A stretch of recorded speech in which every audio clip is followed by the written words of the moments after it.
dahil sa overwhelming love and support ng fans and cast members ng You're My Favorite Song na nagtapos na last Friday.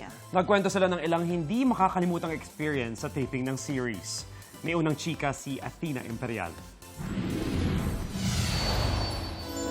Sorry na late ako. Kanina pa kita hinihintay. Heartwarming at nakakakilig ang finale ng You're My Favorite Song. Ang mga bidang sina Marco Massa, Clifford, Heath Hornales at Caprice Cayetano binalikan ang di nila malilimutang mga karanasan during taping. Ito po yung nasa ball po kami.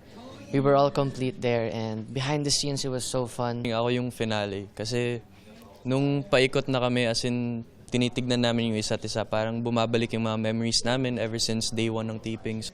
Wish nila, sana may second season. May suggestions na nga sila sa mangyayari sa sequel. It would be fun kung more housemates din. Pero siguro, isa rin sa gusto ko siguro ma-add is yung build-up ng bawat character sa You're My Favorite Song. Kumbaga, yung backstory na mas malinaw sa bawat isa. Natapos man ng serye, tuloy ang bond ng cast sa faves o ang fans ng You're My Favorite Song. Nakakatuwa po na grabe po yung suporta sa aming lahat. We're super thankful na God gave us you guys. Hindi po namin ito maaabot kung hindi po dahil sa inyo. At sana maibigay namin yung saya na hinahanap nyo para sa araw na to. We'll try our best para mabalik namin yung effort na binigay nyo sa amin. Ito ang unang balita, Athena Imperial, GMA News.